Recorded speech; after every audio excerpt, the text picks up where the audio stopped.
तो यहाँ से शुरुआत होती है और पिछली बार आप लोगों ने देखा होगा बिल्कुल खाली था, बिल्कुल एक ब्लैंक स्पेस था और अब यहाँ पे सब कुछ है। तो ये हमारा यहाँ पे डीप फ्रिज हो जाता है जो सबसे पहले हमने रखा है।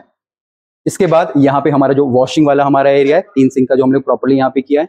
इसके बाद अगर आप देखोगे तो ये गार्बेज रखने के लिए हमारे पास अपना टेबल है और साथ साथ यहाँ पे जो भी फूड सेफ्टी की जो भी ट्रेनिंग्स वगैरह हम लोगों ने की है प्रॉपर्ली उनको हमने यहाँ पे डिस्प्ले किया है। इवन जो हमारी SOPs हम लोगों ने क्रिएट करी हैं अपने किचन्स के लिए वो सारी की सारी यहाँ पे इंस्टॉल हैं।